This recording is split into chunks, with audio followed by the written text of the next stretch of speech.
hello, and hello all. Welcome to our Boss Ladies Summit for Mother's Day, at least in the Southern Hemisphere. Can you please give Loretta, Remy, and Marianne Hines a round of applause?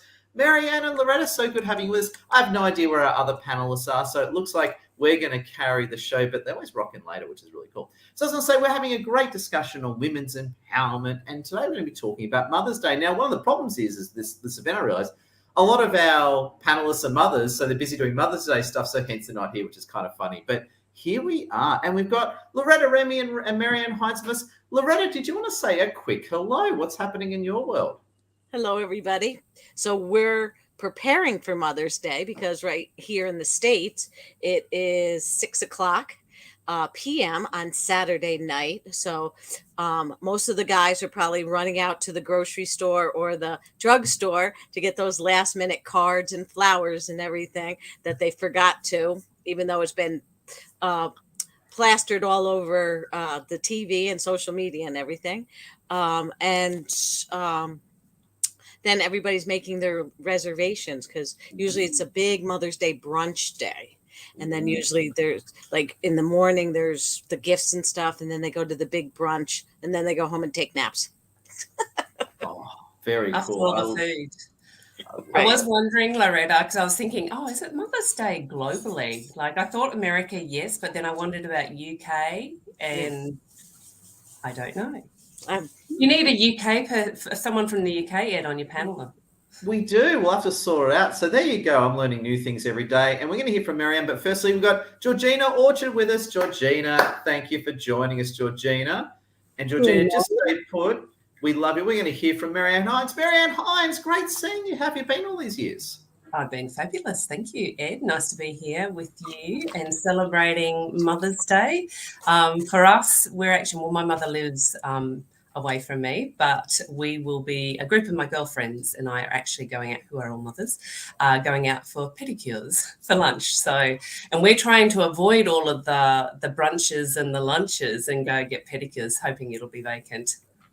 Oh, there you go. The thing I find with Mother's Day is we're not a huge fan of the Mother's Day lunches. We like just going off and doing something cool and awesome. So, yeah, I think the Mother's Day lunches, it's a bit like an airport, isn't it? I think they're just chaotic, even yes. at the best of times. Yes. I try to avoid the chaos at all cost. There we go. And just we've got Cami and John Telson with us. To all those mothers out there, whether you're a mother or not yet, hello. And to all you handsome guys out there, hello to you too. And we've got Georgina Orchard with us. Georgina Orchard, so good seeing you. How is life in your world, Georgina Orchard? Yeah, I'm recovering, which is really good. Happy Mother's Day to everybody. All the mamas and the papas and the parents put so much effort into looking after little babs. We've got a new grandchild in the family, so we've got a new mum in the house. And I agree with you about Mother's Day. It does get a bit chaotic. So my girls have decided that we're going to have a high tea at home today. So perfect. Which is lovely. So Sam is busy in the kitchen now, kind of getting all organised for high tea, and they got some special dishes and things like that. So yes, very exciting. Brilliant. And you're like the mother elite. You're a grandmother, so that's like elite mother, imperial, elite like mother. The ultra elite mother. So there you go. I love that one. That's my new title, the elite mother. The elite mother, like the imperial's finest mother. So I love it. But I was going to say, if you've just tuned in, please smash that like, share, and comment. We're going to be talking about women's empowerment, empowerment in general, and motherhood. And whether you have kids or not, still an open topic. I'm clearly not a mother, and I have proof, right? And even I've got an opinion on it, and it might be wrong, but I'm still going to say it anyway because I'm rather opinionated. We've got Amanda Dunn from the UK watching us. We love you, Amanda. Oh, no, their Mother's Day is in March in the UK. Oh, there you go. Question answered. Question answered. There we go. A fan's answered. Now, we're going to start with the questions. We're going to start with Loretta, Marianne, and Georgina.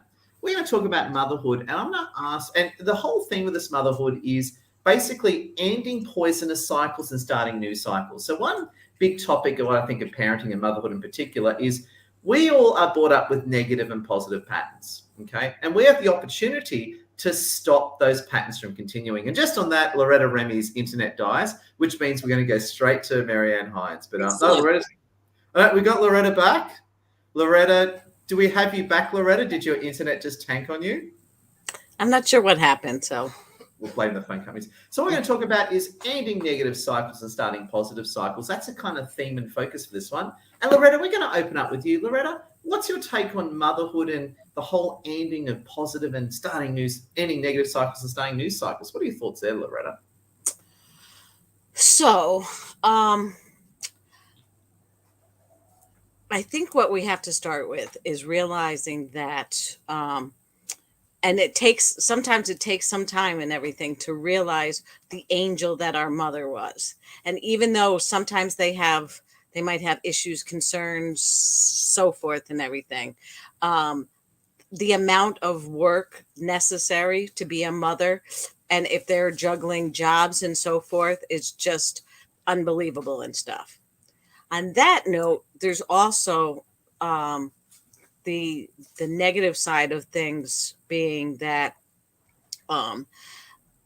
we don't have to be exactly like our mothers and everything. We need to sometimes break those chains and everything once we realize what they are and stuff. And that might take, some kind of therapy or something else and everything. Otherwise, we tend to just repeat and everything. And then we're in a vicious cycle that we're not going to get away from. So can we do it? Absolutely. But I think it takes some recognition and then, decisive steps of how to change that and everything. So. And I suppose I've been spending a lot of time on Twitter lately with Elon and all, and I saw this really good, I'm going to share it on LinkedIn, this really good image. It talked about how aggression has passed on. And it got me thinking about Mother's Day, ironically, in that I had this four images, had this boss yelling at this guy, and he was like freaking out. Then I had the guy at home yelling at his wife.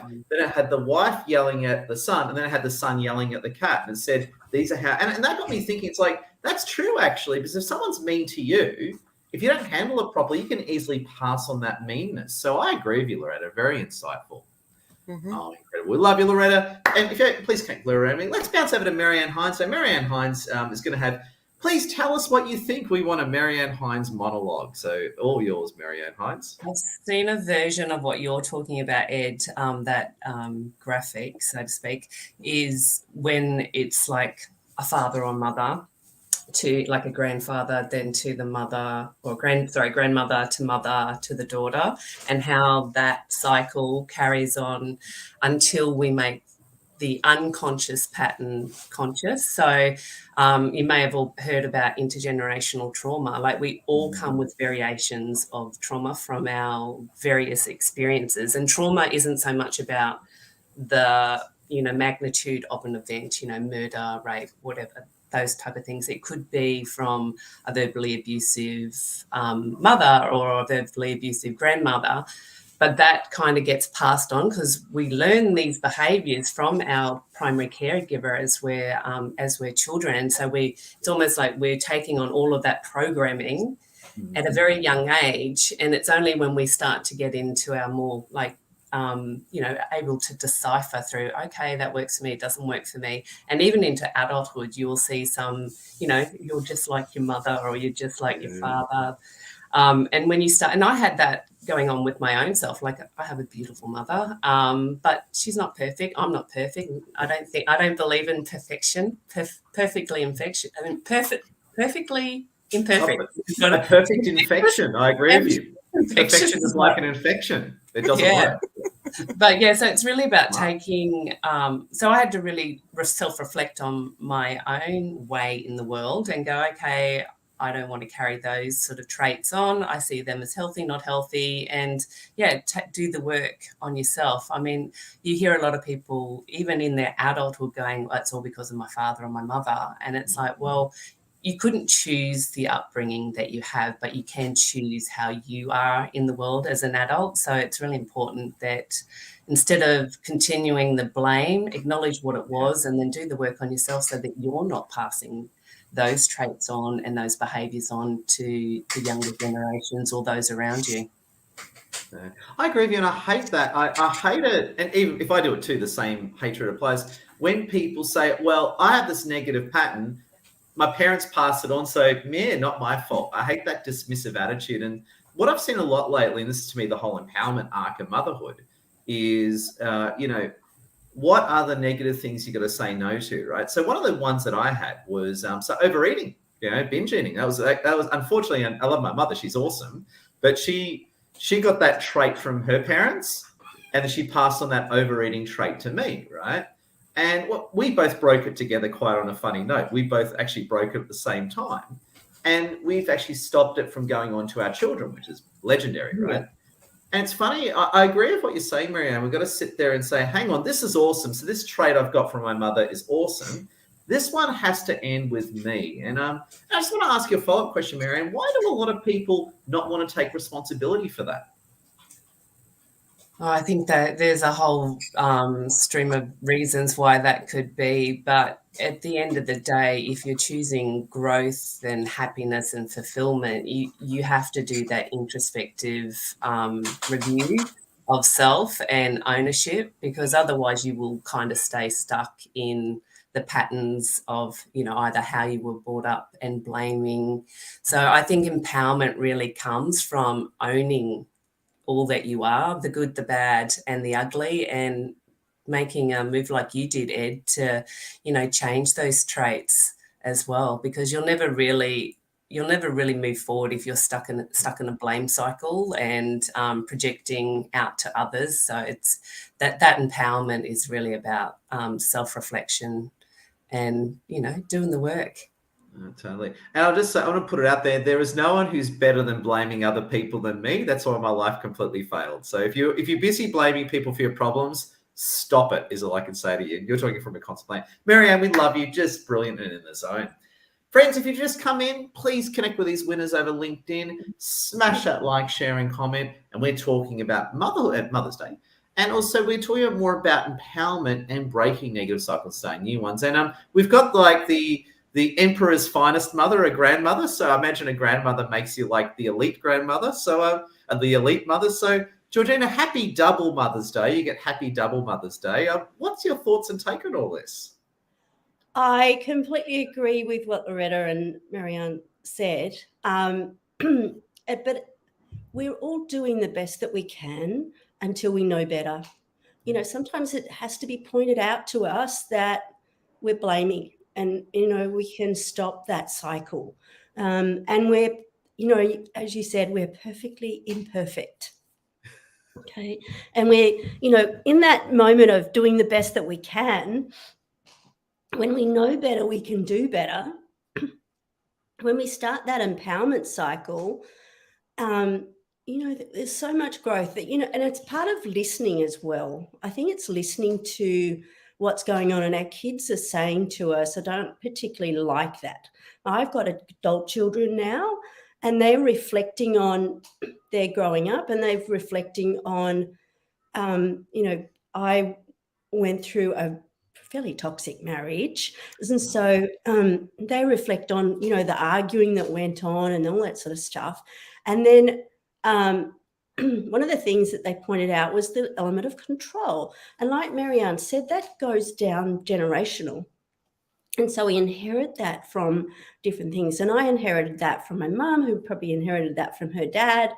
And, to break that cycle, it's a real conscious change. But then, you're really trying hard until you practiced it well enough that it becomes unconscious. So it's it has to be an unconscious change. So there's been some cycles in our family that we've really had to work on, and to break that element, and so that it breaks that for the next generation, so that they can carry on. And now we've got the next tiny little generation. So it's good to be able to clear up all the trauma of the past, and so that they can function, but there's different generational stuff for them that will go on, because there's a different family involved, but at least we can clean up what's in our own backyard. Man. So I love what everyone says. It's like, you got to love your mum. She was doing the best that she could do at the time, right? Absolutely. I love that, Georgina, because they did the best that they could with the tools that they have. And I think this generation Even myself, like we're probably in that sort of bridging gap where the internet became available, and so we had a lot more self-help books and things like that. I remember my father saying to me, "Oh, self-help," like when I was younger, like it was some woo-woo hippie thing to do. But now it's so mainstream, and I think even the generations coming up, the Gen Zs, the Gen Ys, apparently Gen Alpha is the next generation. I found out too. They've got a lot more tools, development, and information and support available to them. But that, of course, will bring another set of challenges around social media and things like and other things as well. But yeah, I agree. And compassion and empathy is really important, I think, too. When when we, like you were saying, Georgina, like when we know better, we do better. But then when you know better and you do better, you don't need to be going like reverting, like looking back going, God, how did I stuff that up so bad? It's about compassion and empathy for self, as well as for others. But most importantly, I think for self, because a lot of women I know and mothers are very compassionate and caring for others. But when I see how they talk to themselves, and I certainly had to work on this in my earlier years as well, it's like, well, how about you put that, would you talk to your daughter that way? And she's like, no. Yeah, God. that's true. But we all tend to, when we first find out that you're doing something wrong, you do beat yourself up. And you do kind of think, oh, how could I fail? And it's that sort of that where it's the shame of failure. And I've failed. So I think that really digs deep. And then you have to deal with that. Then we have to deal with and then re-empower ourselves in order to let that, it's almost a trauma, really, when you feel like you failed and you haven't actually, and then you look, there is that introspection because you do look back and you see, oh my gosh, I did do this and I did do this. Okay. And it's just being able to let that go. And I think there is a lot in getting help to actually let that go. Yeah. And I don't feel like it's failure, it's learning.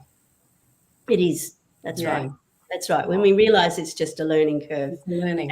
And some of us take longer to reach that point. There's no set timeline. I'm older than you, so Yeah. I didn't start until my 50s and I did start early, but then, you get caught up in what you're doing and then you go back to it and you just learn more. And it's, it's the getting of wisdom. And I think it's a collective wisdom. I see a lot of kids now start talking to them about empowerment and they start actually, they're really wise. I don't know whether the collective wisdom is being passed on or they're reading more. There's kind of collective starting earlier, which is nice. Then the other thing is like you said, we kind of beat ourselves up. We're very self-critical about ourselves. And it's always fascinating when we hear from other people and, all of a sudden, they'll say, that was so great. I can't believe, I would have handled it differently, or that was really nice what you did, or something like that. And you're like, wow, like a big thing with me and my brothers growing up is, we all have different perspectives of our childhood, and it was the exact same childhood. Yeah. But we all have different perspectives about, things that my parents did and how we were brought up. And it's just fascinating when we sit down and talk, or when they tell, they're talking to their children and it's like, okay, I was there. I don't quite remember it like that, but yeah, very interesting. Very true. I was going to ask you, Georgina, Marianne, Loretta, amazing. I've got a question for Loretta, actually, and I find this one fascinating, right? And I want to bring heritage into the mix, right? Because I come from an Arabian background, right?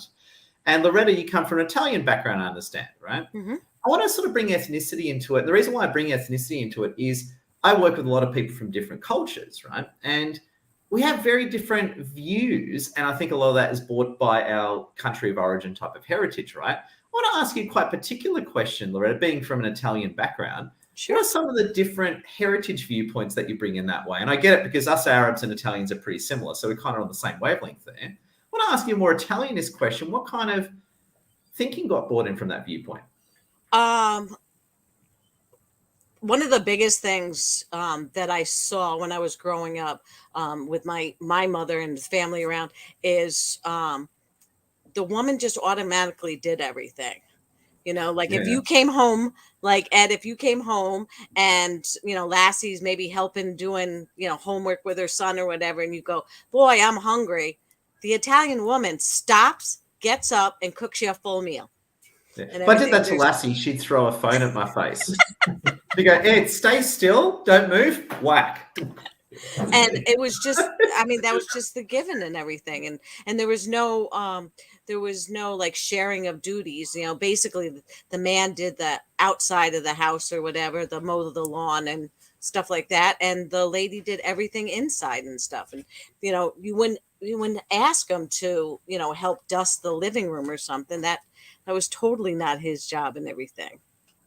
Wow. So, yeah. And they instilled, I remember one of the big things with my mother and her aunts was the eating thing. You know, you were the good daughter if you had seconds. Oh, look, she's having seconds. So good and everything. Of course, this is my problem. This is what I dealt with. Issues and stuff. I mean, it was all good food. I mean, can't, you know, but yeah. But yeah, the big thing was you know, the guy would sit on the couch and everything. You never asked him to do anything in the house, dishes, laundry, anything. Yeah. And again, these are the two traits I want to pick on in my case. So two negative cycles, which I don't like at all, right? And again, for a bit of trivia, there are a lot of Arabs and Italians. We kind of understand each other, same wavelength, right? I remember the man would do nothing. So the man would basically sit in their chair and the women would run around being little peons, which of course we condemn. And the second thing I remember was the whole binge eating thing. Now, the reason why I bring that up again is that just talking everyone, I've met a lot of mothers today who have problems with eating and they've passed on this negative trait to their daughters. When I asked them about their story, it was all about you have to, and it's a bit of a problem, right? Their daughters are dealing with the weight problems that they've passed on, right? And I remember that a lot of it was that experience. It's sort of like, well, hang on, we're having a big feast. You're having seconds. You're celebrating overeating. And at the end of the day, overeating can get you dead at 50 these days. So I think fascinating, Loretta. I love your cultural insights. I think it's very, very cool. Oh, there we go. Loretta, love it. Now, I was just going to say, if you just tuned in, my friends, please connect with Marianne Hines, Georgina Orchard, Loretta Remy on LinkedIn. Smash that like, share, and comment. We're talking about cycles, Mother's Day and everything. Now, I want to bounce back to Marianne Hines. Marianne Hines, I got to say, I love your work. What are some of your thoughts on some of the cool stuff you've heard from Loretta Remy and Georgina Orchard? I was going to say, Loretta, it's interesting because that's the sort of family units, what's the word, like type that I grew up in as well. So Dad, nuclear family? Like nuclear family. I'm not sure even what the right word is, but Dad was outside. He was a farmer. Mum was inside caring for the 5 kids, but she also did the farm administration, like she was the bookkeeper type thing. But I just remember even once I sort of left school and in my early 20s, maybe 18 or 19, and like Mum is crazy running around the house trying to do stuff. We're helping her. And then Dad's sitting down. He's like, get us a cup of tea, love. And I was like, get your own cup of tea. You can Mum's busy. But it was so ingrained in how they were. But I can see that that's changing a lot now in the younger generation. So I wondered, even with both Ed and Loretta, your cultural backgrounds, do you see that change as well? Oh, definitely. And I think a lot of it has to do with you know, a lot of mixed culture marriages also. You know, back in the day, it was like the common phrase was marrying their own kind. So whether it was religious based or ethnicity based and everything, you know, usually it was so even if it was like an Arab and an Italian, there'd be a little whispering around the neighborhood and everything about it. Where now that it's so common for, you know, these mixed marriages, if you want to call it that, and everything. So it brings on a whole different like culture. But I'll never forget, I went to college with a girl who's very, very smart, very intelligent. And she would tell me that she'd be doing homework and her brother would come home and he'd say, I'm hungry. And the father would say, one of you get up and make them something to eat. And What? she or her mother would get up and make something. And she even said, because that was enough, that blew me away. But then she even went a step further and said that if she got married, she would stop her career and just be a housewife. Wow. I was like, whoa, That's Wow. I thought, we had gone through the whole women's revolution and all that sort of stuff, burn your bra sort of thing. But she, And it's interesting, isn't it? Because I think because I watched my mother and father and that relationship, I as the observer, I was like, okay, don't want that. Okay, I'll keep that. But so I have, with Mick DeHaan, you'll know him, Ed. And great guy. Handsome bald man like me is your husband. Handsome yes, bald we're man. the bald men. We have a very balanced way, and there's no set rules on what we do. If one's really busy, the other one jumps up and does more, and then and there's sort of that, okay, we're in this together. There's no sort of set rules. That being said, I was trying to think of something that I would get him. When we went caravanning, I did make him empty the toilet chute because I thought, I don't want to do that. So, I think it's definitely, if I was female, I'd make my guy do that too. It's definitely a man's job. I did put the female card there. Muscles. So I did pull it there. But I would say caravanning is like RVing in the States. Yeah, yes, RV. The Yeah, big RV. motorhome. Yep. Yeah, I'm with you on that, Marianne. Yeah, I love it. Georgina Orchard, we love you, Georgina Orchard. What are some of your motherhood elite thoughts on everything? I've got I come from a farming background as well, very traditional,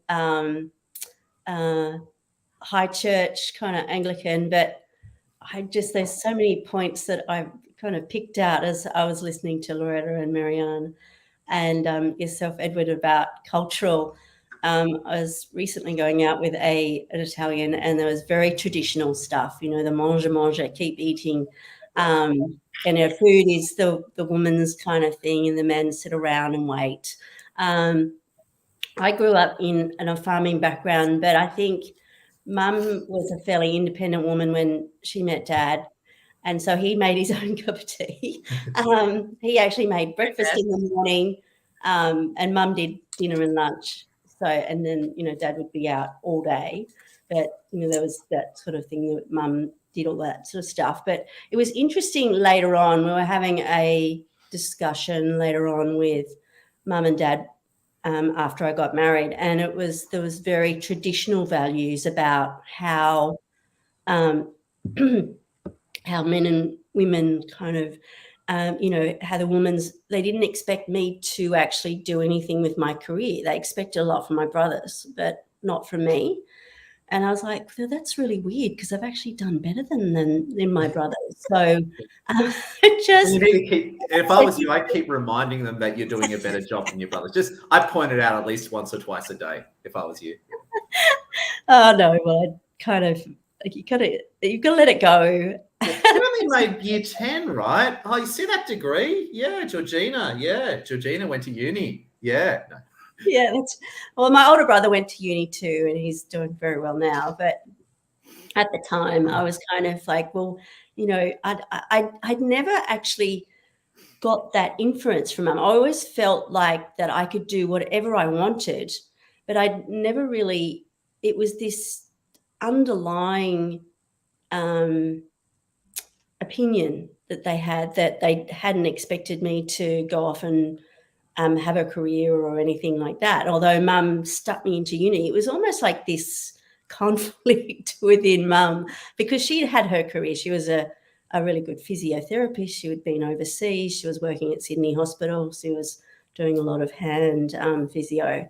And then when she met Dad, she came and she had to clean up after that. And I think one of the things that I had to do as helping Mum in the house, because the boys would go and help Dad on the farm, and occasionally I would too, but I had to pick up after my brothers, and I was kind of that incensed me. I think you can pick up after yourself. Yeah, exactly. Yeah. So there's a lot of cultural stuff, isn't there? I had the similar with being a farmer's daughter. So my brother off to uni, but it was never with the three daughters that followed. It was never even like talked about or even thought about or even expected. So I think the view was that we all just went off and got married and had kids, earn some money, take care of yourself until someone else comes along and takes care of you. But I would like to add that my father now does make his own tea and can even make his own meals. So there has been some evolution in the household. So your father broke the cycle later in He life. broke the It was a break. cycle eventually. Yeah. It's funny. I got to say, I love where all the discussion's going. I'm going to say I love you, winners. And if you just tuned in, smash that like, share, comment, connect with Marianne Hines, Georgina Orchard, Loretta Remy, as we talk about Mother's Day and empowerment. Now, I love this whole conversation. I think we've covered quite a few arcs here, right? And one thing I really like, I love the ethnicity chat. We've got two farmers' daughters here chats, and I think it's all fascinating. And I want to talk about and just a funny remark as well. So in Australia, right, especially where I live, everyone is in a mixed race marriage around here. So a bit of trivia, Australia has a population of about 26 million. I live in the city of Sydney, and they've actually done a poll on this. Over half the population in the city of Sydney are not born in Sydney, right? It's like 51% are not born in Sydney. So pretty much, if you're not good about mixed race marriages in Sydney, you're gonna die single, pretty much, right? It's just the way it goes, right? And I actually heard all stuff about mixed race marriages and go, oh, what's a mixed race marriage? Oh, I'm actually in one. No one ever told me that. It's kind of funny, actually. It's kind of cool. So that's how it goes. Now, I want to say I love where we're all going. I want to take a different arc and a different range of questioning, right? About motherhood and empowerment. And this is my big question. How do we break the negative cycles that we've had past through generations? So in our case, it was binge eating. It was a huge problem, and we've broken it, thank God. But of the negative cycles that you've encountered, how do we break them and then not pass them down to the next generation? We'll start with Marianne Hines. So the first most important, like if you look at emotional intelligence, so one of the key components of that is around self-awareness.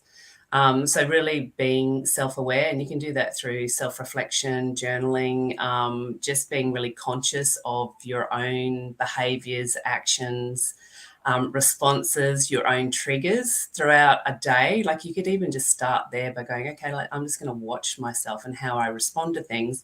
And so it's really about making those unconscious patterns conscious. And then, like even when you move away from your family, if you do, like I think it's something like about a year till you really start to see you'll become the observer of that family unit, and then you can start to observe what are the sort of patterns and behaviors. And you may already know these or remember it, but it's really important to self-reflect and observe from a non-judgmental perspective, which can be hard if there was pain involved.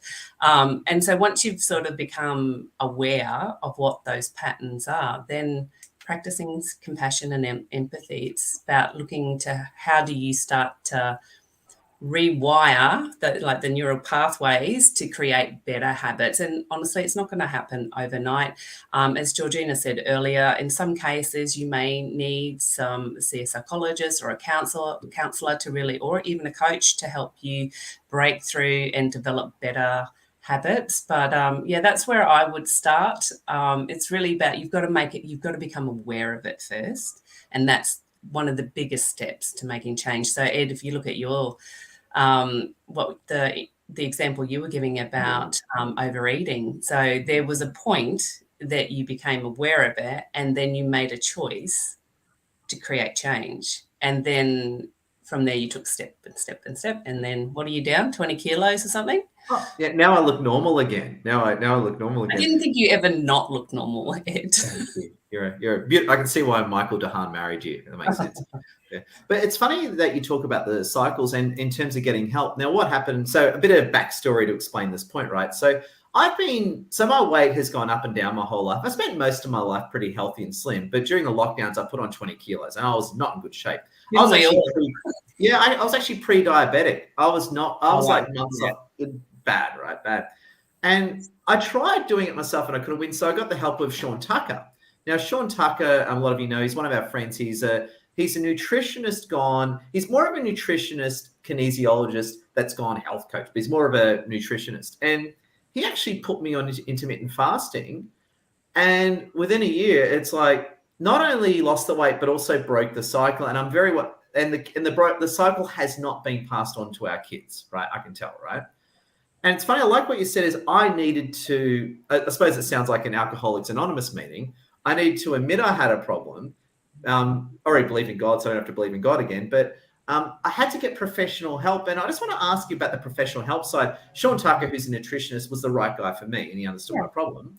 Tell us more about the professional help. Like, if we got a problem, we got to change about professional help. Love more thoughts from you on that one, Marianne Hines. Well, I think they help you, get things out of your head. It's almost like have you seen those movies where it's all, they put something up here, they put something up there, and they're like, okay, we'll bring it all together, and they create a picture or like a full story. So it's helping you gain awareness. So you're getting it out of your head into something that becomes understandable and then given a way forward. But like talking to someone, and whoever that is, like for Ed, like Sean Tucker was right for you, that it depends on your own unique situation, but having someone that can create a safe space where you can, unravel the pattern, or the behavior, whatever it is, and then they can start to self-reflect, they can challenge, they can give you other options, but it's really about having someone,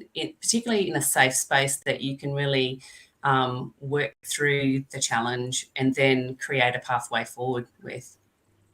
Brilliant. Marianne Hines, love it. Everyone, you heard it from Marianne Hines. I want to hear from Georgina Orchard. Georgina Orchard, please reflect, react, give us a great monologue. Love to hear what you think.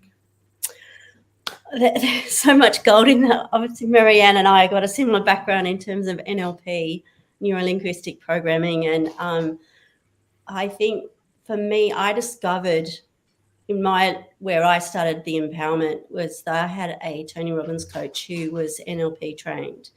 And for me, that was gold. He was just amazing. And then I was inspired to do the same course that he did, and then go on and do masters, because he helped me so much. And it's sort of, when we start the empowerment sort of cycle, it's imagine there's this initial onion, that we call it an onion because every time we peel the layers off, we cry, right? That's a baby. And there's more the layers around us, right? Yeah, so there's lots of layers to an onion, right? And you can imagine the layers. And, it's quite potent underneath. So that potency is like the trauma or the history or whatever it is. So you can imagine when you start peeling back the layers, there might be, you can see the ring on my finger, and then there's one here. So imagine there might be a trauma that's very early in the piece, and then there's the trauma here. And we just, we might peel back that layer, but there's still kind of something underneath. So it might take a while in order to sort of peel back some of that history or trauma or whatever it is. But there's different techniques that you can use to deal with a lot of unresolved emotions that they might have even been carried on from a previous generation or, this is a little bit woo-woo, but a previous lifetime. And so, it's dealing with it. But, going back to that sort of, you're doing the best that you can until you know better. When we first become aware of an issue, or before we become aware of an issue, there's that unconsciousness about what we're doing, and then we become aware of it. It's like more of an unconscious awareness of what we've got. And then until we kind of move into the next quadrant, like there's 4 quadrants of you're still really conscious about being about the change that you need to make until you've practiced it enough. But it also depends on who you're hanging around and whether you're choosing. It's a real choice. There's a real choice in on all those conscious decisions until they become unconscious. It's a real conscious to either listen to what's going on and have accountability, and get feedback. Feedback's really important. So Brilliant, Georgina. Agree. Love it, Georgina. Round of applause for Georgina. And you'll notice Dr. Liz Isering has joined the show. Dr. Liz, so good having you with us. Now, I was actually with Dr. Liz in Brisbane on Friday running a meetup. She did an amazing job. Dr. Liz, do you want to say a quick hello while we've got you? I do. Thank you. Hi, everyone. Happy Mother's Day. And I think I was doing the typical Mother's Day activity today by shepherding kids all over the place. So apologies for being late, but even on Mother's Day, those mother's duties never stop, do they? Oh, very good. So, Dr. Liz, hang out for a moment. We're going to hear from Loretta Remy. Then we're going to bounce back to Dr. Liz for a legendary monologue. So I can't wait.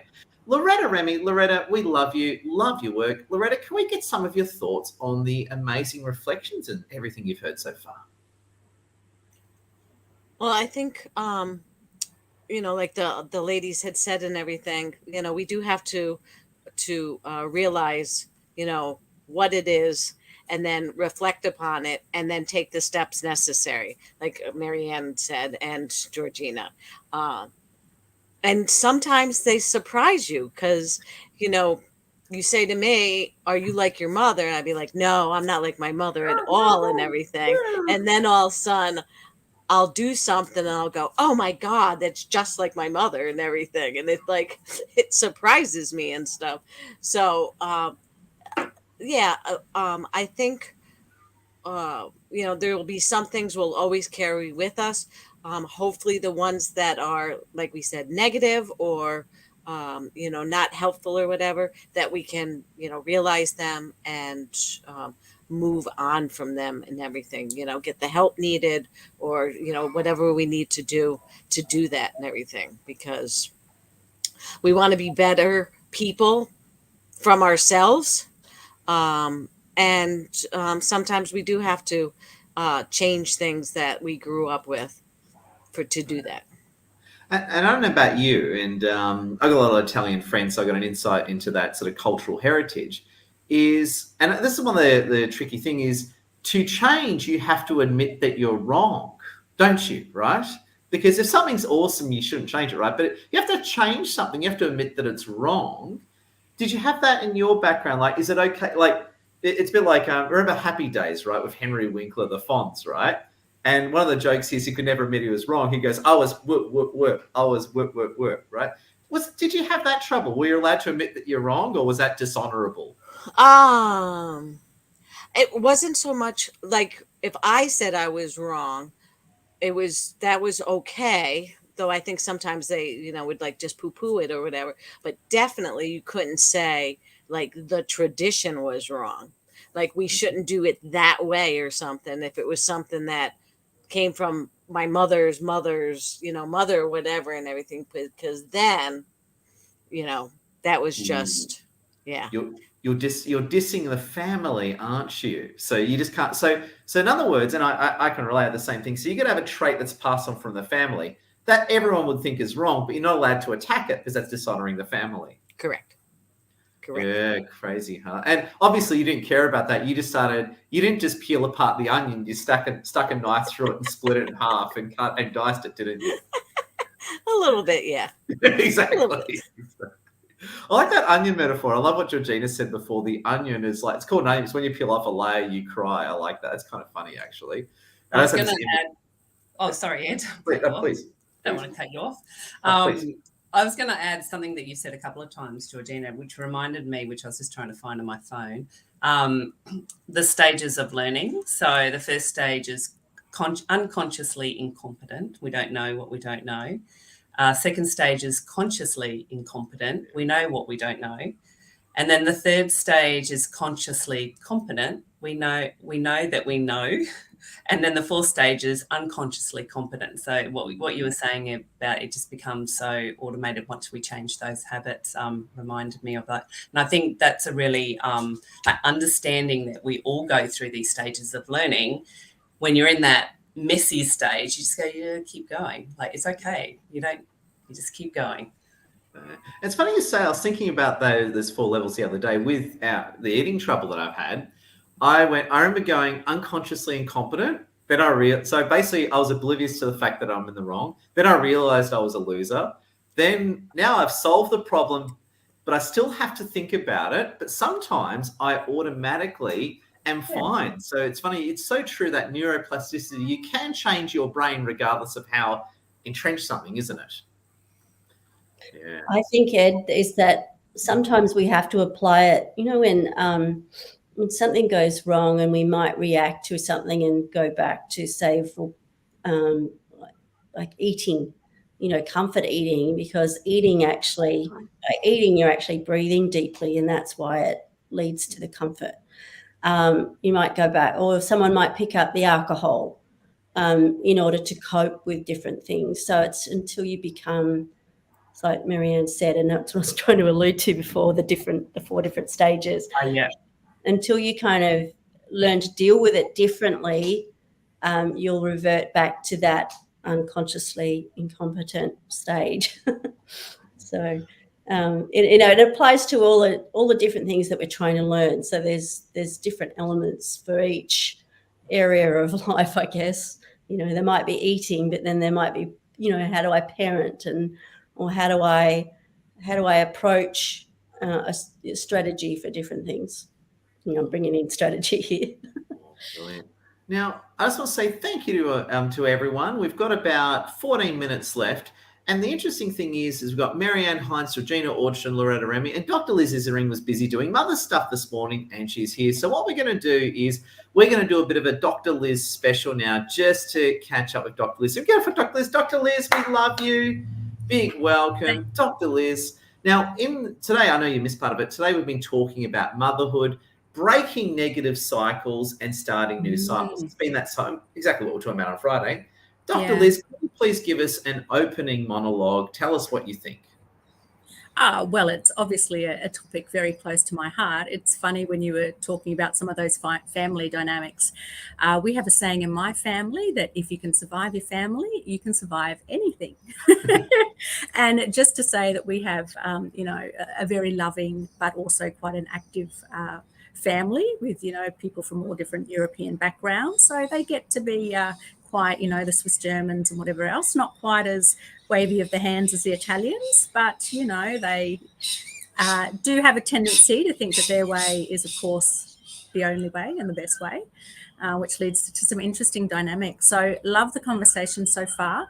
One of the tips, because obviously the discussion coming back to emotional eating or drinking, which is definitely what I see just about every day with my clients, because it's such a common way to self-soothe, which is, of course, what we're looking to do in those periods of stress. So I think a really simple way to just try and bring your level of consciousness is literally just to even take maybe 1 or 2 minutes out before you do something. So let's say, you're just thinking nothing but pizza and beer is going to solve the horrendous day that you had. And in fact, you deserve not just one beer, but maybe a whole case of beer because you had to deal with whatever. Exactly. So we've probably all had that feeling. Before going there, just literally spend 1 or 2 minutes. You can put your timer on if you want, and just really just kind of think about it. Think about what you're feeling, why you're doing this and whatever. And sometimes just raising that level of consciousness and thinking about it, you realize it's just that automatic trigger that we can get into. But as soon as you allow a little bit of time and space, then you can actually go in to perhaps some more healthy options. The key is to have some of those planned before and keep them super easy. I guess the other thing I wanted to mention, particularly for mums, is that we're so often giving out. So, and, of course, that's important. I think otherwise we wouldn't have all these beautiful young generations coming up if mothers weren't constantly, giving out and very caring and loving. But we have to remember that we have to constantly re-energize and give back to ourselves, even if it's just in little bits, because unfortunately it will get to the stage where we're running on empty, and that's not good for us, and it's not good for our loved ones, and it's definitely not good role modeling for the kids either. And I love how you brought up running on empty. Now, again, obviously I'm not a mother. That should be obvious to everyone watching. But I find that mothers, be it Lassie, who's a mother, obviously I know well, but other mothers, there's a tendency among mothers, and I'm sure you'll agree, that run on empty, like look after everyone beyond yourself. And of course, you can only run on empty before things completely crashing down. Tell us a bit more about the dangers of running on empty, and how do we get there and how do we break that, Dr. Liz? Okay, it's a real thing. And I think why I wanted to mention it is that I think it's always been an issue, but I'm seeing a lot and be interested to see what the others say. But I'm I seeing think it it's a more lot at the today. I reckon moment. it's bigger now than what it was 10 years ago. That's Yeah, bigger I now. feel it. I'm seeing it's probably one of the biggest issues that I'm seeing, and it's coming up. And the problem is, it's. I'll focus perhaps on the stress and the cortisol cycle. It's really interesting to show if you look at the little graph of stress. Obviously, having a little bit of stress is good because to get us motivated and get us out of bed in the morning, but it's not actually a nice V shape or bell shaped curve like you think it would be. It actually kind of goes up to like a little bit of a cliff and then kind of drops off. And then so basically we can handle it, we can handle it, we can handle it. And then there's a bit of a threshold, and it doesn't take much for us to either go to burnout. And what's interesting, mums and busy professionals and whatever underestimate typically where they're at. So they think they're stressed, but they're okay just because they're in it for so long. But if we actually mapped it out and looked, they're actually perhaps closer to burnout to what they realize. And from, yes, there's mental health issues, but just from a physical and a health point of view, it affects energy, it affects your mood, and longer term, I don't want to see people with cancer and heart disease and all these other things, which definitely can have a link to some of these things. So yeah, I think we've got to talk about it, identify it, but have ridiculously easy things, because I think people are aware of it, but then I just hear, I know, but I just have to get through today, or it's all too hard, or it's overwhelming. And so I think just ridiculously easy things, basics, drink water, have herbal tea, have some fresh, nourishing food, whether it's fruit, veggies, nuts, bit of yogurt, whatever it is, keep it ridiculously simple just to start, because that whole thing otherwise comes into the guilt. Oh, got to get to the gym. Oh, I got to fit into my pre-pregnancy clothes. All that guilt stuff does not help at all. So I think ridiculously simple. Be easy on yourself, and perhaps find a network or a partner or someone just to help nudge you along when it does tend to get a little bit all too much, which if you're dealing with multiple kiddies, multiple issues, there's going to be times when you It's funny because on a funny note, because I work from home. Yes, I travel for business, but when I'm home, and I hang out with mothers all day. So when if I often do school drop off, but if I do school pickup, I'm hanging out with mothers all day. I'm like one of the a few dads do it, but mostly mothers. And I'm talking to mothers all the time, and I've become the hairdresser, albeit I've got no hair. In that they tell me what's going on, and running on empty is a huge problem. I would say at least 80% of the mothers I know, they are running on empty. And I tell you what, that is a game of musical chairs where the music's not far from stopping. Yeah, unfortunately, yeah. And the problem is if you're early in 20s and even early 30s, your body can cope. But the more we keep tapping into those 40s? reserves No and the way. longer, well, it's when we start No noticing way. things and we want to build up those reserves. So basically little ways to continue to nourish and energize ourselves so that we can be the best version for the others. So I don't know if have you already had the airline comment about putting the oxygen mask on first. Yeah, and it's so key. We got to put it on first so that we can be the best mothers, parents, and there for our family as well. I think sometimes though we get the guilt syndrome. Yeah. You know what? If I take time out for myself, then I'm neglecting my kids, I'm neglecting my family, and so forth and everything. I was listening to overhearing, I should say, a conversation. This new mother, and she was talking to her friends, and she was like, I told my husband, like, I just can't do it, and it's overwhelming and everything. This is their first child and everything, and he wants more kids, and I don't know if I can have more kids and everything. And she was like going on. So when she had walked away from the group and everything, and I said, don't take yourself so seriously. I'm sure you're doing a fantastic job and you're just being overcritical of yourself. I said, so take a breath. I said, if the clothes stay on the couch for an extra day before you fold them and put them away, it's no big deal. I said, just, don't look for the perfectionism, because that's another problem that we all tend to deal with and everything, is that it's got to be perfect. It's got to be, the best or whatever. And that leads to our own demise and stuff. Brilliant. Agree. Absolutely brilliant. Now, friends, we've got about 6 minutes left. So what we're going to do is we're going to bounce through all of our legendary panelists and get a quick closing thought and give them a chance to tell everyone what they do. So again, several things, my friends. If you're watching, smash that like, share, and comment. Connect with these amazing, powerful boss ladies on LinkedIn. Also connect with wonderful Lassie too. And also too, if what you're after lines up with what they do, feel free to talk to them business-wise. They might be able to look after you. So let's start with Marianne Hines. Marianne Hines, can we get a closing thought and a legendary sales pitch from you? I loved all the conversations here today and taken away little nitbits myself. So thank you, ladies. Great to be on a panel with you. As for me, I've got a couple of hats that I wear. Psychological safety in organisations and teams, and building high-performing teams that are based on safety, where all people can show up, be their whole selves, thrive, and therefore have the business thrive is one of my biggest passions, creating a space for everyone to feel safe. I think that everyone has that right. So we're on a mission with Psych Safety Solutions to create that in organisation. So we do not only the development of people, but we also have an implementation framework of how to build psychological safety in your organisations. And then on my other hat, executive coach, I do coach a lot of women. I really take a whole person approach to coaching. So whatever it is that you want to achieve, whether it's in your own business or in your professional career or even in life as well. So that's me. Thanks for having me. From Marianne Hines, and Michael DeHaan is Marianne Hines' husband. I always like to make that link. So there you go. He's in fact, as a dude, he's right into women's empowerment, isn't he, Marianne Yeah, Hines? very much so. Very much so. There you go. Yeah, I don't know. Us bald men are just in women's empowerment. Must be a trait. Must be a genetic trait or something. I don't know. I have to do some research on that one. Yeah, maybe high testosterone makes you bald and puts you in women's empowerment. I know, Dr. Liz, I'm sure will. I was going to say, I think we could design a beautiful study around that. Yeah, that's good. So does high testosterone make men better looking and make them into women's empowerment? So that Dr. Liz is going to create, Dr. Liz will get a few PhD students, get hundreds of thousands of dollars from the government and do a big study, and she'll pocket the rest and say that was for consulting fees. So I love it. Very good plan, Dr. Liz.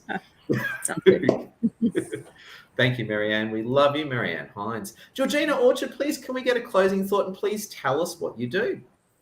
There's a lot of gold today about how we can empower ourselves and as women and as mothers, and how we can change some of the generational cycles. So it's a lot of gold there for those listening in, and thank you for everyone who's listening today. I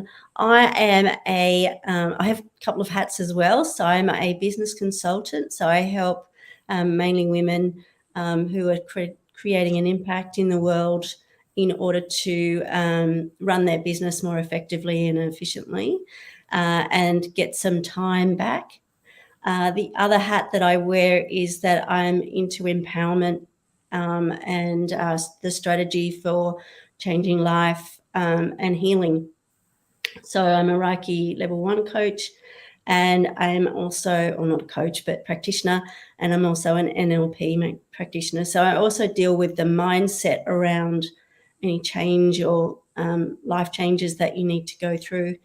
And also around the business, is it's empowering people to be the CEO of their own business rather than the technician working in the business, and the psychology going around looking after employees and all that psychology sort of stuff. I don't have a psychology background, but I use a lot of the NLP techniques and disc analysis, behavioural analysis, that sort of thing.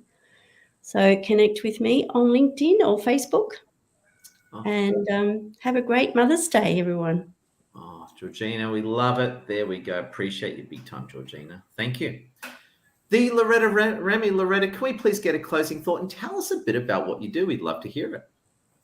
So I think the closing thought would be to reflect on the negative cycles, learn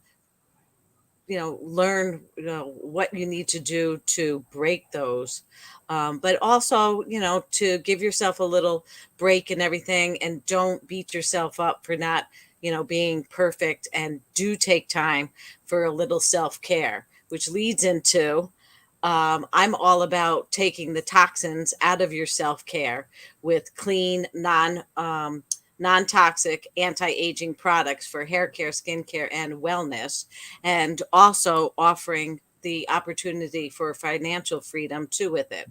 And I'm with a company called Monate. Me and Lassie have partnered up, and there's a few of you here from on her team and everything.